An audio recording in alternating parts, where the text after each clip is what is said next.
ಹೀಗೆ ಕೋಗಿಲು ಲೇಔಟ್ನಲ್ಲಿ ಅಕ್ರಮ ಒತ್ತುವರಿ ತೆರವು ಕಾರ್ಯಾಚರಣೆಯ ಬೆನ್ನಲ್ಲೇ ಥಣಿಸಂದ್ರದಲ್ಲೂ ಬುಲ್ಡೋಸರ್ ಕಾರ್ಯಾಚರಣೆ ನಡೀತಾ ಇದೆ.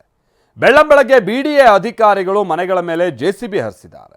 ಏಕಾಏಕಿ ಕಾರ್ಯಾಚರಣೆಗಿಳಿದಂತ ಕಾರಣಕ್ಕಾಗಿ ನಿವಾಸಿಗಳು ಕೂಡ ಸಿಟ್ಟು ಆಕ್ರೋಶವನ್ನ ಹೊರಹಾಕ್ತಿದ್ದಾರೆ.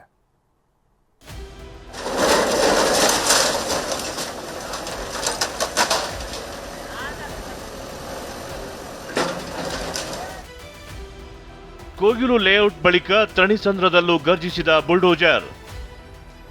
ಬಿಡಿಎಯಿಂದ ಅಕ್ರಮ ಮನೆಗಳ ತೆರವು ಕಾರ್ಯಾಚರಣೆ, ನಿವಾಸಿಗಳ ಆಕ್ರೋಶ. ಕೋಗಿಲು ಲೇಔಟ್ ಅಕ್ರಮ ಮನೆಗಳ ತೆರವು ಕಾರ್ಯಾಚರಣೆ ರಾಜ್ಯದಲ್ಲಿ ಭಾರಿ ಸದ್ದು ಮಾಡ್ತಿದೆ. ಮನೆ ಧ್ವಂಸ ಮಾಡಿ 19 ದಿನಗಳು ಕಳೆದರೂ ನಿರಾಶ್ರಿತರು ಇನ್ನು ಟಾರ್ಪಲ್ ಅಡಿಯಲ್ಲೇ ಬದುಕುತ್ತಿದ್ದಾರೆ. ಇದು ರಾಜಕೀಯ ಸಂಘರ್ಷಕ್ಕೂ ಕಾರಣವಾಗಿತ್ತು. ಆದರೆ ಈ ಘಟನೆ ಹಸಿಯಾಗಿರುವಾಗಲೇ ನಾಗವಾರ ಬಳಿಯ ಥಣಿಸಂದ್ರದ ಅಶ್ವಥ್ ನಗರದಲ್ಲಿ ಬುಲ್ಡೋಜರ್ಗಳು ಸದ್ದು ಮಾಡಿವೆ. ಬೆಳ್ಳಂಬೆಳಗ್ಗೆ ಏರಿಯಾಗಳಿಗೆ ಜೆಸಿಬಿ ಸಮೇತ ನುಗ್ಗಿದ ಜಿಬಿಎ ಅಧಿಕಾರಿಗಳು ಹಾಗೂ ಸಿಬ್ಬಂದಿ ಮನೆಗಳನ್ನ ಒಡೆದು ಹಾಕಿದ್ದಾರೆ. ಬೆಂಗಳೂರಿನ ಯಲಹಂಕ ಬಳಿಯ ಕೋಗಿಲು ಲೇಔಟ್ ಕಾರ್ಯಾಚರಣೆ ಬಳಿಕ ಸರ್ಕಾರ ಮತ್ತೊಂದು ಬೃಹತ್ ಮಟ್ಟದ ಸರ್ಕಾರಿ ಭೂಮಿ ಒತ್ತುವರಿ ತೆರವು ಮಾಡತಕ್ಕಂಥ ಕಾರ್ಯಾಚರಣೆಯನ್ನ ಮುಂದಾಗಿದೆ. ಬೆಳ್ಳಂಬೆಳಗ್ಗೆ 7 ಗಂಟೆಯಿಂದ ಜೆಸಿಬಿಗಳನ್ನ ಕರೆತಂದು ಮನೆಗಳನ್ನ ಕೆಡತಕ್ಕಂಥ ಕೆಲಸವನ್ನ ಮಾಡ್ತಾ ಇದ್ದಾರೆ. ಮನೆಗಳಾಗಿರ್ಬೋದು, ಶೆಡ್ಗಳು ಮತ್ತೆ ಗ್ಯಾರೇಜ್ಗಳು ಎಲ್ಲವನ್ನೂ ಕೂಡ ಏನು 2 ಎಕರೆ ಜಾಗದಲ್ಲಿ ಸರ್ವೆ ನಂಬರ್ 28ರಲ್ಲಿ ಬಿಡಿಎಗೆ ಸೇರಿತ್ತು ಜಾಗವೆಲ್ಲವನ್ನೂ ಕೂಡ ತೆರವು ಮಾಡತಕ್ಕಂಥ ಕೆಲಸವನ್ನ ಮಾಡ್ತಾ ಇದ್ದಾರೆ. ನಾಗವಾರದ ಥಣಿಸಂದ್ರ ಬಳಿಯ ಸಾರಾಯಿ ಪಾಳ್ಯದ ಸರ್ವೆ ನಂಬರ್ 28/1 ಹಾಗೂ 28/2 ಈ 2 ಕಡೆಗಳಲ್ಲಿ ಸುಮಾರು 2 ಎಕರೆ ಜಾಗವನ್ನು ಅಕ್ರಮ ಒತ್ತುವರಿ ಮಾಡಲಾಗಿದೆ ಎಂದು ಬಿಡಿಎ ಆರೋಪಿಸಿದೆ.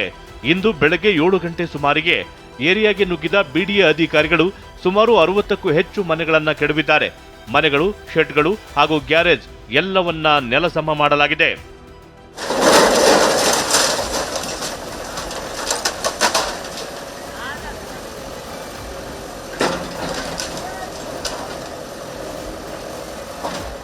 ಆದರೆ ಬಿಡಿಎ ಕ್ರಮಕ್ಕೆ ಆಕ್ರೋಶ ಹೊರಹಾಕಿರುವ ನಿವಾಸಿಗಳು, ನಾವು ಕಳೆದ 20 ವರ್ಷಗಳಿಂದ ಇಲ್ಲಿ ವಾಸ ಮಾಡ್ತಿದ್ದೇವೆ. ಆದರೆ ಇಂದು ಬೆಳಿಗ್ಗೆ ಏಕಾಏಕಿ ಬಂದು ಮನೆಗಳನ್ನ ಒಡೆದು ಹಾಕಿದ್ದಾರೆ. ಮನೆಯಲ್ಲಿ ಸಣ್ಣ ಸಣ್ಣ ಮಕ್ಕಳಿದ್ರು ದರ್ಪ ಮೆರೆದಿದ್ದಾರೆ ಅಂತ ಕಿಡಿಕಾರಿದ್ರು.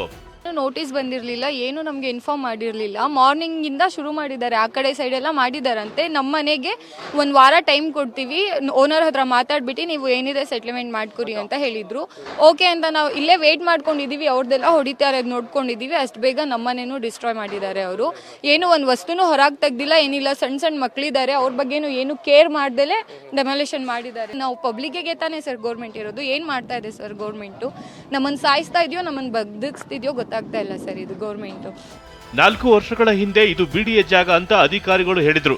ಅದು ಬಿಟ್ರೆ ಇದೀಗ ಏಕಾಏಕಿ ನೋಟಿಸ್ ಕೂಡ ಕೊಡದೆ ಮನೆ ನೆಲಸಮ ಮಾಡಿದ್ದಾರೆ ಅಂತ ಮನೆ ಮಾಲಕಿ ಫಾಹಿದಾ ಬಾನು ಕಣ್ಣೀರು ಹಾಕ್ತಿದ್ದಾರೆ. ನೋಟಿಸ್ ಏನು ಬಂದಿಲ್ಲ. 4 ವರ್ಷಕ್ಕೆ ಮುಂಚೆ ಬನ್ನಿ ಎಲ್ಲರಿಗೆ ಕೇಳಿದ್ರಲ್ಲ, ಮೀಟಿಂಗ್ಗೆ ಬಾ ಮಾನು ಫುಲ್ ಏರಿಯಾ ನಾವು 20 ಜನ 30 ಜನ ಹೋಗಿದ್ದು. ಆಮೇಲೆ ಏನು ಹೇಳಿಲ್ಲ, ನೀವು ಆರಾಮಾಗಿರೋಲ್ಲ ಅನ್ನೋ ಹೇಳಿ ನಮ್ಗೆ ಮೀಟಿಂಗ್ ಮಾಡಿ ಕಳಿಸ್ಬಿಟ್ಟ. 4 ವರ್ಷನೂ ಏನು ತೊಂದರೆನೂ ಇಲ್ಲ. ಇವಾಗ ಸಡನ್ಲಿ ಬಂದು ಒಂದು ನೋಟಿಸ್ ಇಲ್ಲ, ಅವರು ಏನು ಇನ್ಫಾರ್ಮೇಷನ್ ಬೆಳಗ್ಗೆ ಬಂದು 6 ಗಂಟೆಗೆ ಏನು ಇಲ್ಲ ಡೆಮಾಲಿಷನ್ ಮಾಡಲೇಬೇಕು ಅಂತಾರೆ. ಟ್ಯಾಕ್ಸ್ ಇದೆ, ಮದರ್ ಡೀಡ್ ಇದೆ. ಇಲ್ಲಿ ಎಲ್ಲರೂ ಮಧ್ಯಮ ವರ್ಗದ ಜನರೇ ವಾಸಿಸುತ್ತಿದ್ದಾರೆ. ಕಷ್ಟಪಟ್ಟು ದುಡಿದು ಮನೆ ಕಟ್ಟಿದ್ದಾರೆ. ಆದರೆ ಬೆಳಗ್ಗೆ 6:30ಗೆ ಬಂದು ಮನೆ ಕೆಡವಿದ್ದಾರೆ ಅಂತ ಸ್ಥಳೀಯರು ಆಕ್ರೋಶ ಹೊರಹಾಕಿದ್ದಾರೆ. ಇದು ನೋಡಿ ಸರ್, ಏನು ಒಂದು ನೋಟಿಸು ಕೊಟ್ಟಿಲ್ಲ, ಏನು ಕೊಟ್ಟಿಲ್ಲ. ಒಂದು ಮಿಡಿಲ್ ಕ್ಲಾಸ್ ಫ್ಯಾಮಿಲಿ ಕಷ್ಟಪಟ್ಟು ಎಷ್ಟು ದುಡ್ದು ಅವರು ಮನೆ ಮಾಡ್ತಾರೆ ಸರ್. ಒಂದು ನೋಟಿಸ್ ಇಲ್ಲ, ಏನೂ ಇಲ್ಲ. ಬೆಳಗ್ಗೆ 6:30 ಬಂದು ಸರ್, ಬನ್ನಿ ಆಚೆ ನಿಮ್ಮ ಮನೆ ಡೆಮಾಲಿಷ್ ಮಾಡಬೇಕು ಅಂತ ಪೊಲೀಸ್ ಅವ್ರು ಬಂದರೆ ನಾವು ಏನು ಮಾಡಲಿ ಸರ್? ನೋಡಿ ಸರ್ ಎಷ್ಟಾಗಿದೆ, ಆಲ್ಮೋಸ್ಟ್ ಒಂದು 50 to 60% ಆಗಿದೆ ಸರ್. ಮನೆಯಲ್ಲಿ ಮಕ್ಕಳು, ಮಹಿಳೆಯರೆಲ್ಲ ಮಲಗಿರುವಾಗಲೇ 20 ಜನರು ನುಗ್ಗಿದ್ದಾರೆ. ಮಲಗಿದವರನ್ನ ಎಬ್ಬಿಸಿ ಮನೆ ಖಾಲಿ ಮಾಡಿಸಿದ್ದಾರೆ. ಸಣ್ಣ ಮಕ್ಕಳಿದ್ದಾರೆ, ನಾವೆಲ್ಲಿ ಹೋಗಬೇಕು ಅಂತ ನಿವಾಸಿ ನಿಸಾರ್ ಆಕ್ರೋಶ ಹೊರಹಾಕಿದ್ದಾರೆ. ಪಕ್ಕಾ ಡಾಕ್ಯುಮೆಂಟ್ಸ್ ಇದೆ, ಟ್ಯಾಕ್ಸ್ ಬಂದು ಕಟ್ಟಿದ್ದಾರೆ, ಎಲ್ಲ ಡಾಕ್ಯುಮೆಂಟ್ಸ್ ಪೇಪರ್ ಇದೆ. ಯಾವುದು ಮನೆ ಒಪ್ತಾ ಇಲ್ಲ. ಅವರು ಕಟ್ ಮಾಡ್ತೀವಿ, ಹೊಡಿಬೇಕು, ಆಚೆ ಇಡಿ ಸಾಮಾನು, ಇಲ್ಲ ಹಂಗೆ ಹೊಡೆದು ಬಿಡ್ತೀವಿ ಮನೇನೆ ಅಂತ ಹೇಳ್ತಾ ಇದ್ದಾರೆ ಸಾಮಾನು ಜೊತೆ. ಇವಾಗ ಮಕ್ಕಳ ಮರಿಗೆ ಇಟ್ಕೊಂಡು ಎಲ್ಲಿ ಹೋಗಬೇಕು ನೋಡಿ, ಸಣ್ಣ ಮಕ್ಕಳಿದ್ದಾರೆ. ಎಷ್ಟು ರಿಕ್ವೆಸ್ಟ್ ಮಾಡಿದ್ವಿ, 1 ದಿವಸ ಟೈಮ್ ಕೊಡಿ, ಸಾಯಂಕಾಲವರೆಗೂ ಟೈಮ್ ಕೊಡಿ, ನಾವು ಮನೆ ನೋಡ್ಕೊಂಡು ಹೋಗ್ಬಿಡ್ತೀವಿ ಅಂದ್ರು ಆಗಲ್ಲ, ಒಪ್ಪಕ್ಕೆ ಆಗ್ತಾ ಇಲ್ಲ, ಅವರು ಒಪ್ತಾ ಇಲ್ಲ. ಈ ಮನೆ ನೋಡಿದ್ರೇನೆ ಗೊತ್ತಾಗುತ್ತೆ ನೋಡಿ ಕನ್ಸ್ಟ್ರಕ್ಷನ್ ಎಷ್ಟು ಹಳೇದೈತೆ ಅಂದ್ಬಿಟ್ಟು. ಈ ಕನ್ಸ್ಟ್ರಕ್ಷನ್ ನೋಡಿ ಹಂಗೆ ಇದೆ. ಈ ಜಾಗನೇ ಹಿಡಿಬೇಕಾಗಿದ್ರೆ ಅವರು ಟ್ಯಾಕ್ಸು ಖಾತಾ ಎಲ್ಲ ಏನಕ್ಕೆ ಮಾಡಿಸ್ಕೊಟ್ರಿ? ಅವರು ಎಲ್ಲ ಈಸ್ಕೊಂಡಿದ್ದಾರೆ. ಎಲ್ಲ ಲೈಟ್ ಬಿಲ್ ಐತೆ, ಕರೆಂಟ್ ಕೊಟ್ಟಿದ್ದಾರೆ, ಎಲ್ಲ ಕೊಟ್ಟಿದ್ದಾರೆ. ಒಡೆಯೋದವರು ಬಡವ್ರ ಮನೆನೇ ಸಿಗ್ಬೇಕಾ ಅವ್ರಿಗೆ? TV9 ಜೊತೆ ಮಾತನಾಡಿದ ಸಂತ್ರಸ್ತರ ಪರ ವಕೀಲ ಹುಸೈನ್, 1 ದಿನ ಟೈಮ್ ಕೊಡಿ ಅಂತ ಕೇಳಿದ್ರು ಬಿಡ್ಲಿಲ್ಲ. ಇಲ್ಲಿನ ನಿವಾಸಿಗಳು ವಿಷ ಕುಡಿದು ಸಾಯ್ತೀವಿ ಅಂತಿದ್ದಾರೆ ಅಂದ್ರು.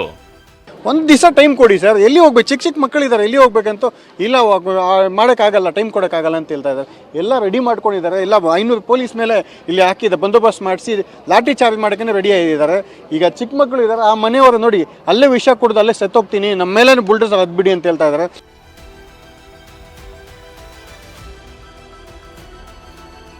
ಬಿಡಿ ಅಧಿಕಾರಿಗಳು ಬೀಡಿಗೆ ಸೇರಿದ ಜಾಗವನ್ನು ನಾವು ಬಿಡಲ್ಲ ಅಂತಕ್ಕಂಥದ್ದು. ಆದರೆ ಇಲ್ಲಿರ್ತಕ್ಕಂಥ ಸ್ಥಳೀಯರು ಸುಮಾರು ವರ್ಷಗಳಿಂದ, ದಶಕಗಳಿಂದ ನಾವು ಕಟ್ಕೊಂಡಿದ್ದೀರಿ, ಬಟ್ ಈಗ ನಮ್ಮನ್ನು ತೆರವು ಮಾಡಿದರೆ ನಾವು ಏನು ಮಾಡೋದು ಅನ್ನೋ ಮಾತುಗಳು ಇಲ್ಲಿಂದ ಜನರಿಂದ ಕೇಳಿ ಬರ್ತಾ ಇದೆ. ಕ್ಯಾಮ್ರಾ ಪರ್ಸನ್ ಗುರುಚರಣ್ ಸಿಂಗ್ ಜೊತೆ ಲಕ್ಷ್ಮೀ ನರಸಿಂಹ, TV9 ಬೆಂಗಳೂರು.